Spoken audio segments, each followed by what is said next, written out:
Hola, hola y bienvenidos a mi canal o Espacio Ancaiz.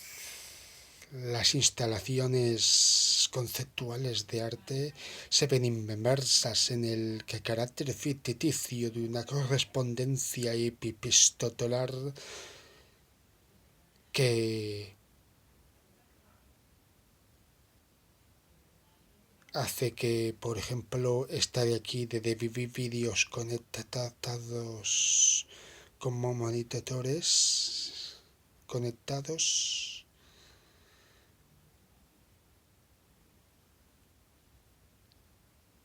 que explican la expansión y compilación de las formas.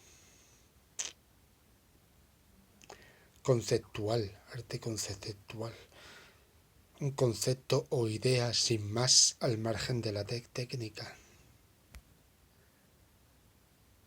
Arte conceptual, un edificio con ventanas y puertas tapiados que no dice más que eso.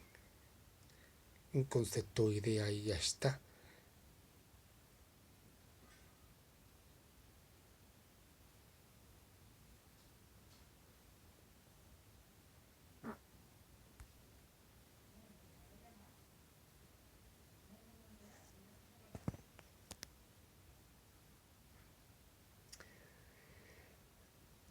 Como el arte conceptual e instalativo de los tiburones en Morphol de Damien Hirst, o una tienda de campaña expuesta en una galería de arte como hizo Emin. El graffiti de Kate es interesante. Graffiti, arte urbano, también se le llama. El graffiti también tiene su parecido o inspiración con las pinturas rupestres.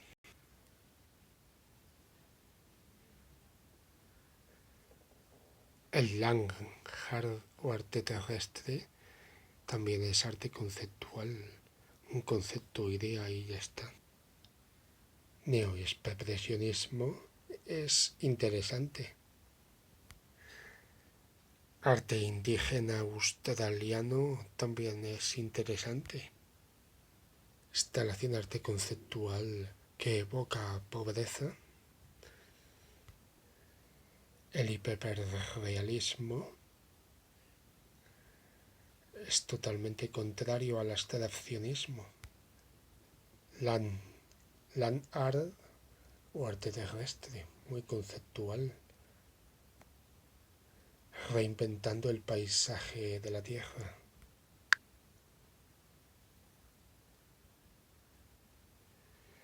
El videoarte de los años 80 es muy interesante también. Grabar escenas repetitivas, movimientos repetitivos como las olas del mar, es videoarte. Nació en la década de los 60, 1960, pero en 1980 también estaba de moda por la tecnología.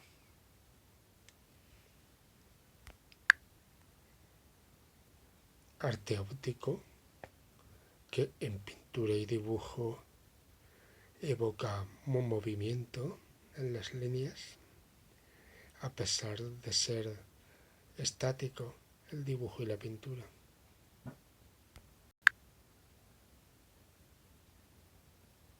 Arte minimalista,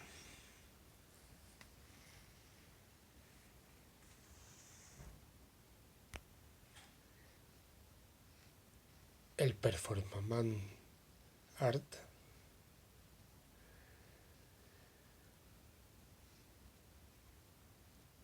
adopta actuaciones intangibles y escénicas, mezcla de artes escénicas y artes plásticas in situ, de improvisación sin necesidad de guión, eliminando barreras entre autores de artes y público, y es descendiente del arte conceptual, idea o concepto, instalación artística en la que un autor forra cubriendo edificios con plásticos, una silla expuesta en una sala de exposiciones y al lado la fotografía de la misma silla. Arte conceptual, concepto, idea, ahí ya está. La ilustración y la publicidad, como los cómics desde 1960, parecen estar inspirados en los murales religiosos de escenas bíblicas para explicar temas.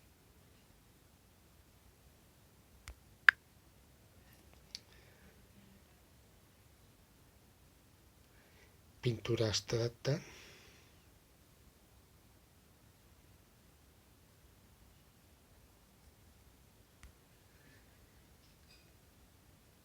abstracción lírica inspirada en el expresionismo abstracto,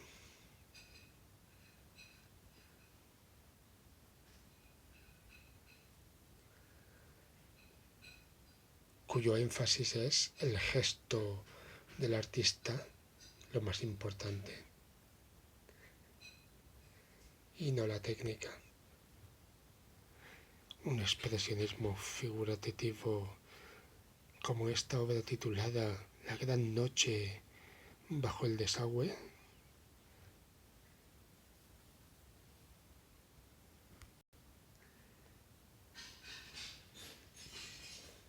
expresionismo tirando a surrealismo de Francis Bacon, me encanta. Pintura figurativa europea, social y política, action painting, chorreando pintura sobre el lienzo como hacía Jackson Pollock,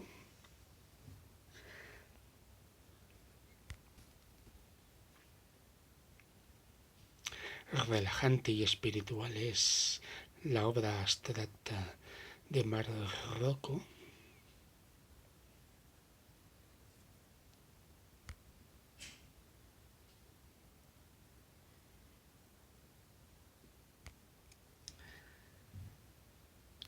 esculturas vanguardistas. Muy interesantes estas esculturas vanguardistas. El Guernica de Picasso es una obra de 1937, homenaje a los bombardeos sistemáticos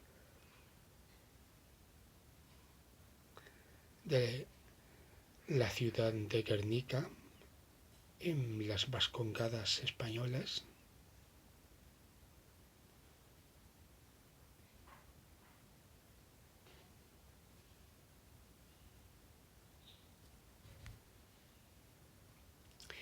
Y ya veis que tiene múltiples interpretaciones. Así, por ejemplo, evoca una plaza de totoros en la que el totoro ataca al caballo y el jinete se cae al suelo. Pero si lo miráis así al revés, es otra cosa.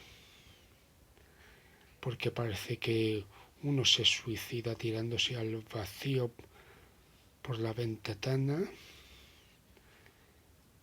La lámpara es un ojo.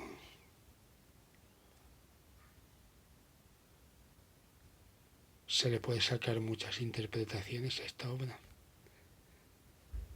Interesante surrealismo de Salvador Dalí, sacando a sus cuadros la cuarta dimensión, la blandengue cosa gelatinosa.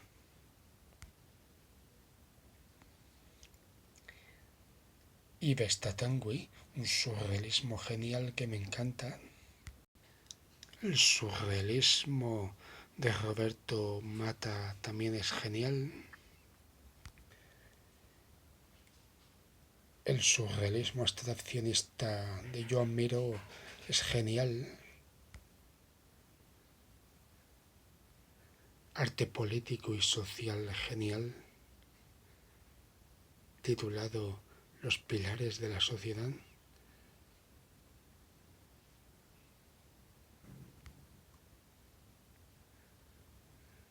Dadaísmo, que da lugar a la promoción de lo antiestético, lo ilógico, lo contradictorio y lo desechable. Abstracción geométrica de Mondrian, también muy moderna y minimalista.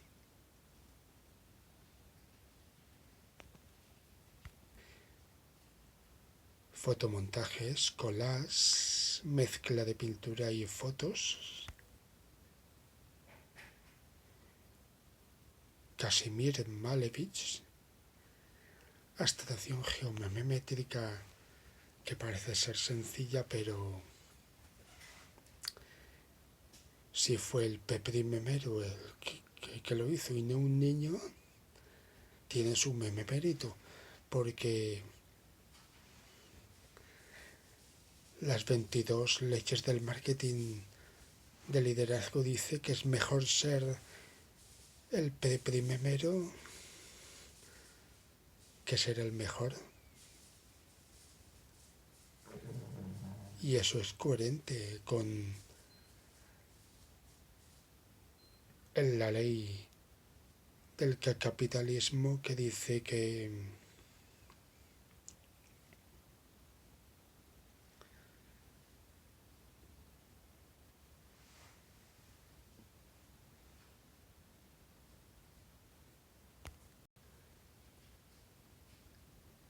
abstracciones de pinceladas puntillistas que me encantan.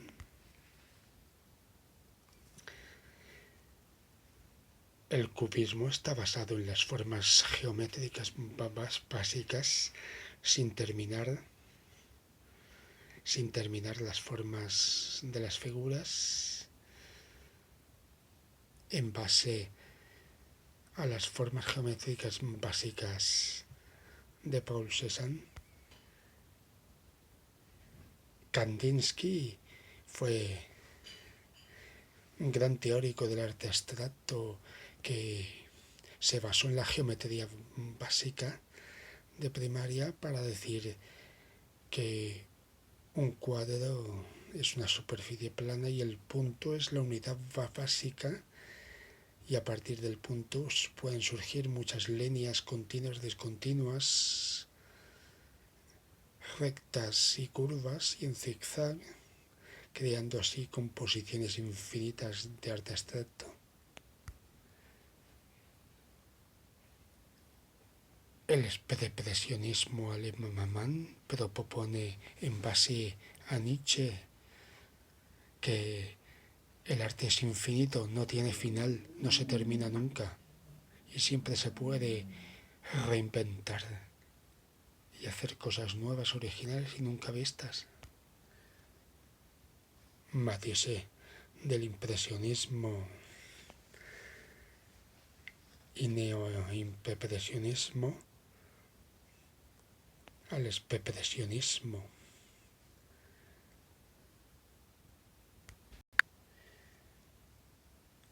Fauvismo, colores puros sin usar nada de blanco ni de negro, colores puros y fuertes.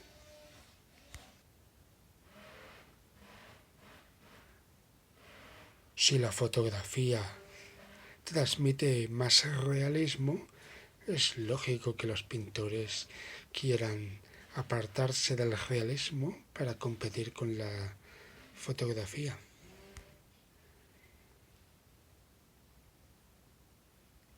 La encantadora de serpientes de Henri Rousseau, naif, de formas simples y colores planos. Encantador, sencillo y muy infantil. El primitivismo de Paul Gauguin. Pintar la vida en colores con sencillez y elegancia.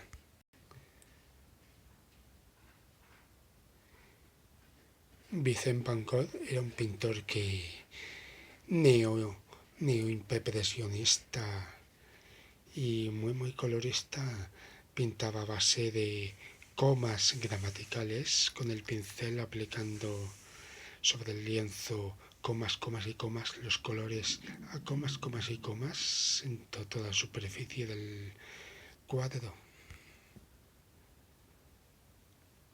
Y el puntillismo de Seurat, en lugar de pintar a base de comas y comas, pintaba con el pincel a base de puntitos y puntitos, llenando toda la superficie del cuadro de puntitos y puntitos de colores, puntitos. Me encanta. Paul Cézanne, uno de los reyes del impresionismo, que también pintaba a base de comas y comas con colores sobre la superficie del cuadro, pero con pinceles planos.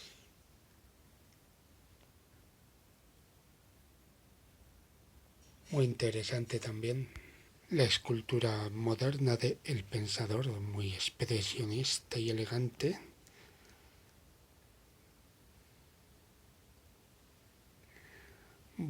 Y de muy buena calidad.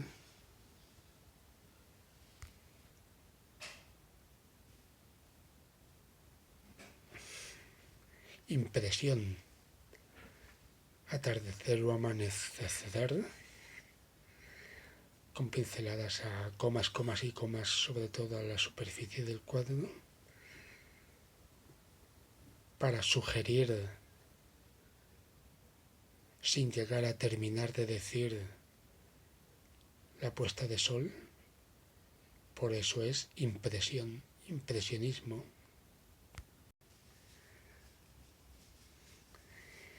El esteticismo le daba importancia al objeto artístico en sí mismo, independientemente de sus fundamentos sociales, políticos, religiosos y morales.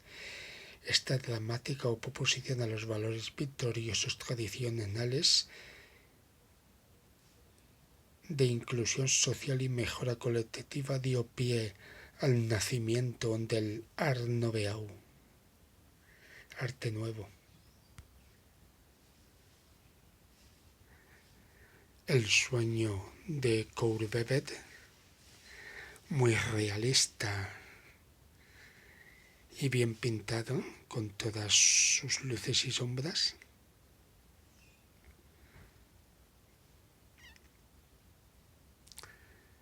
Parecen ser una pareja de lesbianas en la cama.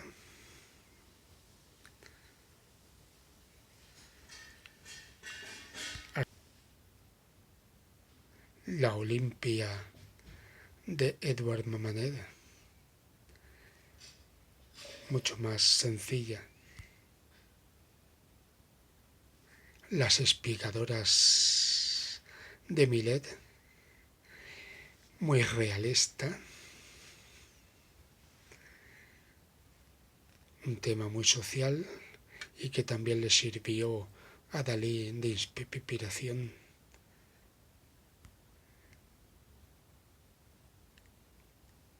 arte social,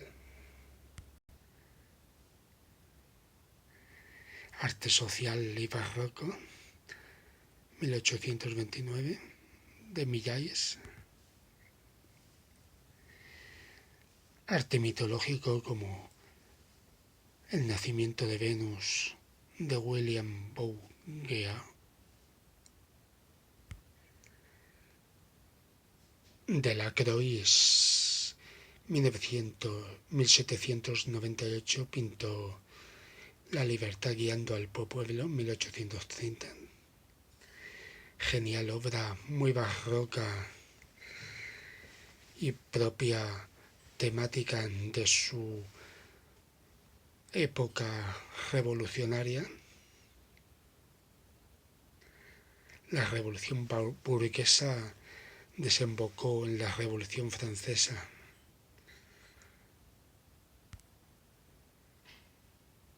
Francisco de Goya pintó el 3 de mayo de 1808 un tema de historia genial, pero si os fijáis bien es contradictorio. Un cielo muy negro y debajo mucha luz, como si fuera de día. Es contradictorio. Pero la pincelada es suelta y el tema es elegante.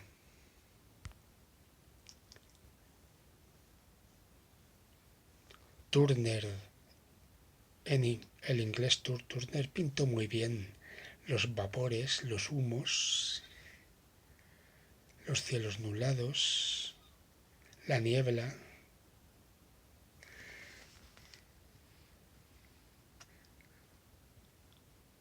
Turner, un paisajista muy realista.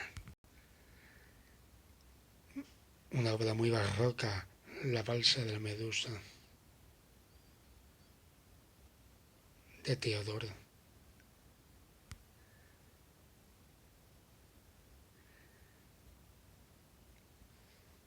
Jacques Louis David pintó esta obra titulada La muerte de Sócrates, 1787, muy realista.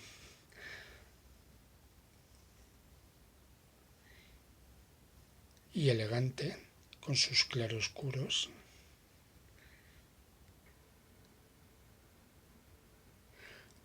¿Cómo pintó Canaletto sin fotos esta obra tan realista y con tanto detalle en las ventanas y puertas y personajes con todas sus sombras en el suelo? Tema veneciano, vista de Venecia con San Marcos, 1735, de Canaletto. ¿Cómo lo pintó tan realista cuando no existían las fotos? ¿Cómo? Y esta obra tan detallada, ¿cómo la pintó Giovanni en 1756 con tanto detalle? Debió de ser muy minucioso. ¿Utilizó plantillas?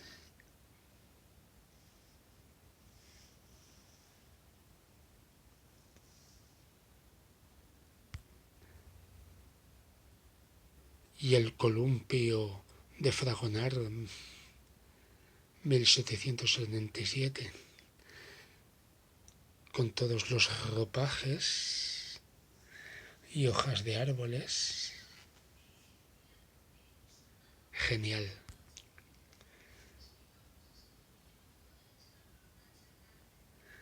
Jean Pateau, El embarque para la isla de Citera, 1717. Es genial esta obra, me encanta. Con mucha frescura, pinceladas sueltas, buena composición asimétrica paisajística, me encanta. obra de Jacob van Ruysdael, titulada Paisaje con iglesia y castillo en ruinas, 1665. Buena composición de nubes, claroscuros, paisaje sencillo. En la nueva república holandesa protestante, en la que la iglesia ya no encargaba pinturas religiosas ni esculturas, los mecenas seculares apreciaban la manera especial las pinturas de paisajes de los Países Bajos en formatos más reducidos y de temas sencillos. Las imágenes de este tipo que creadas por primera vez en los Países Bajos del siglo XVII constituían un nuevo tipo de pintura, aunque las imágenes en las que se representaban escenas naturales existían desde hacía tiempo, siempre habían servido de telón de fondo para relatos históricos, mitológicos o bíblicos. Aunque no cabe duda de que el paisaje de esta pintura es obra de Ruysdael, los pastores y los animales que pueden verse en la esquina inferior izquierda del lienzo fueron pintados por Adriaan van de Velde, un especialista en la pintura de figuras y animales. Colaboraron mutuamente.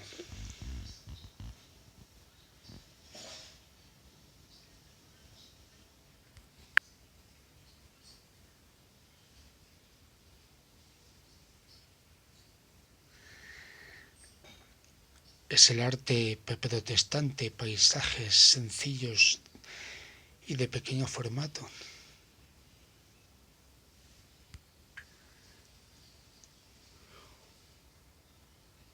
Esto ya es un Rembrandt, la Ronda Nocturna en 1642.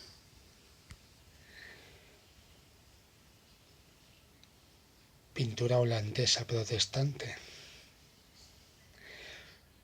Con dicha prosperidad renovada y el surgimiento de una burguesía mercantil, la República empezó a demandar nuevas formas de arte, lo que desembocó en la edad de oro de la pintura holandesa. Durante el siglo XVII se produjeron más de 5 millones de pinturas desde los Países Bajos. Fueron encargadas por una clase media emergente y próspera que sustituyó el mecenazgo de la Iglesia y de la nobleza. Estos nuevos mecenas laicos tenían gustos diversos, lo que desembocó en el uso de nuevos temas y en la creación de nuevos medios de producción. Los bodegones, los retratos, la pintura de paisajes y la representación de interiores domésticos fueron ganando importancia a expensas de las imágenes. Las Meninas, 1656, de Diego B. Velázquez, es ya muy conocida en el Museo del Prado. Claro que también le ponen marcos dorados con pan de oro para que se revalorice mucho más, y eso ya desvanece la obra. ¿Os imagináis que el Prado algún día exponga toda su colección sin marcos? Se vería como más moderno tal vez, y la pintura se apreciaría mucho más. Si la pintura se observa desde cerca, las pinceladas son perfectamente visibles y el observador descubre que el artista ha añadido textura y luminosidad a la obra a través de la adición o la sustracción de capas de pintura.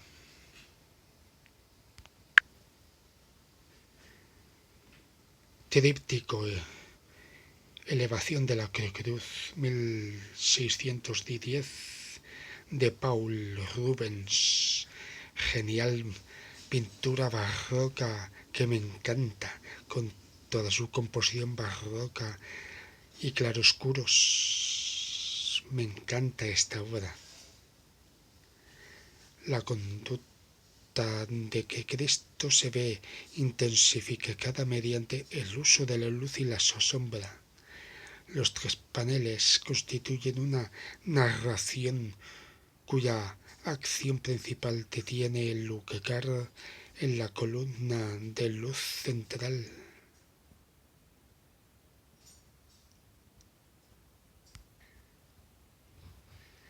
El barroco de El entierro del conde de Orgaz, 1586, de El Greco, también es genial, con toda su claroscura y composición barroca y pinceladas sueltas.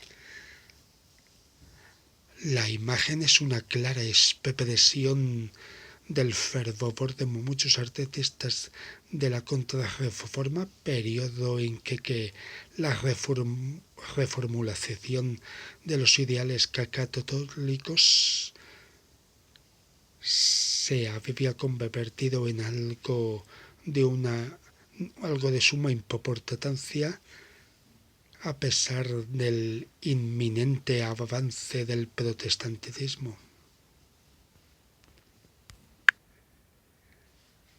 El Greco,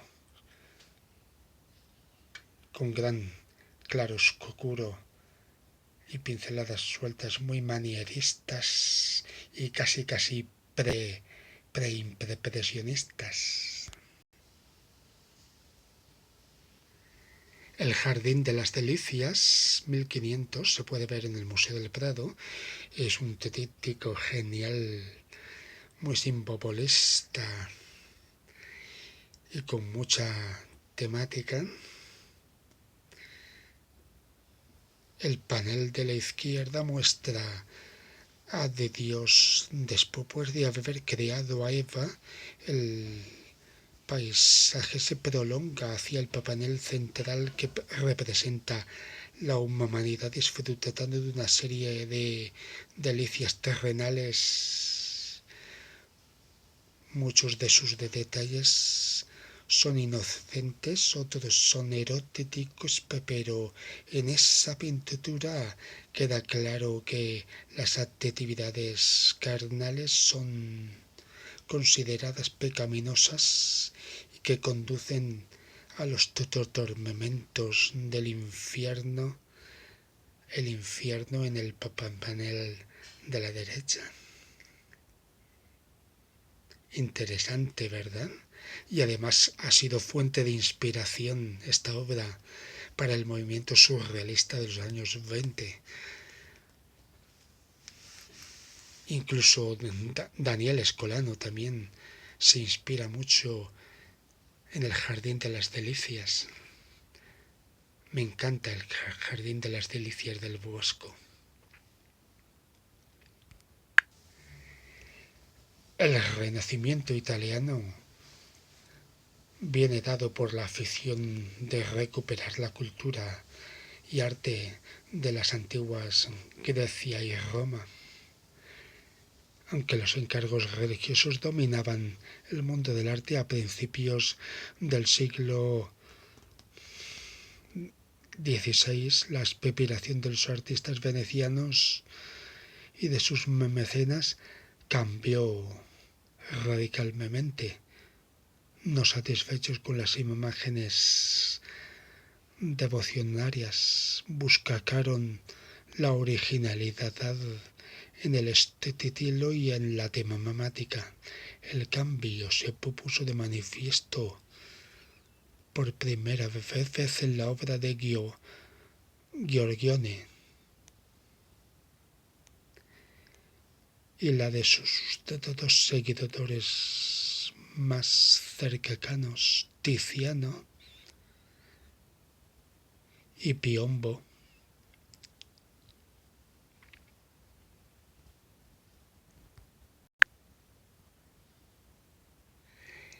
El descendimiento de la cruz, 1435, de Weiden, 1399, muy gótico, arte gótico de 1434, el matrimonio Arnolfini, Jan van Eyck, arte románico y medieval,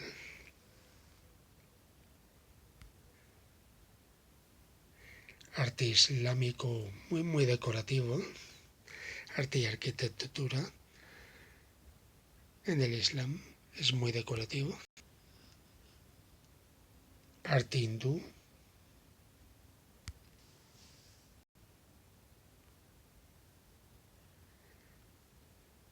escultura romana de Marco Aurelio, una estatua muy elegante de la época romana,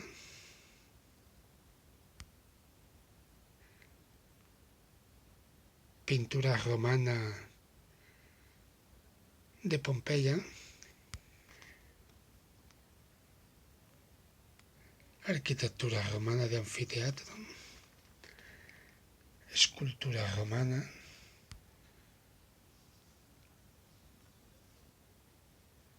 el Bubuda Amida de 1053,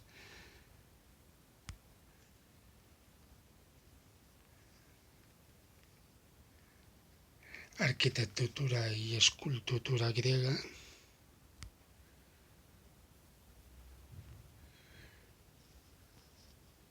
arte griego,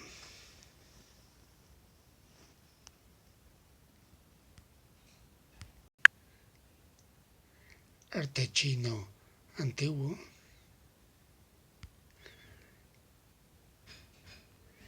arte mesopotámico y persa,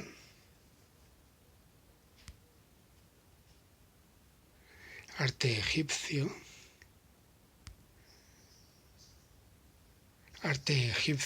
para el posicionamiento social y político y religioso,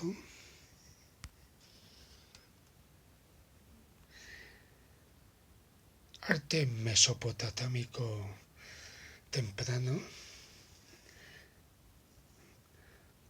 hace 4000 años antes de Cristo, los sumerios fueron un pueblo que se adaptó al neolítico, a la agricultura, y con ella crearon los asentamientos urbanos y con ellos inventaron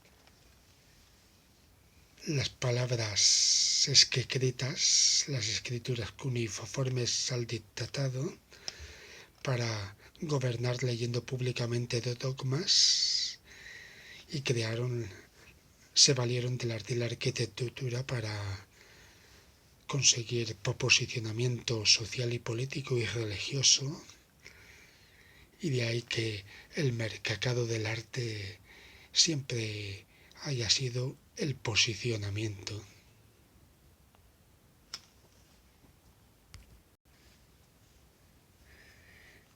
El arte rupestre de las cuevas se hacía para el propio disfrute, en lugar de para el posicionamiento, puesto que no existía el mercado, era para su propio disfrute.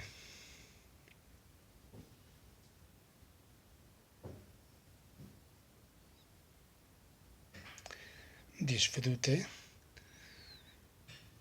y reflexión espiritual por el miedo a la muerte, que luego los sumerios lo extrapolaron al invento de las religiones para gobernar leyendo públicamente dogmas.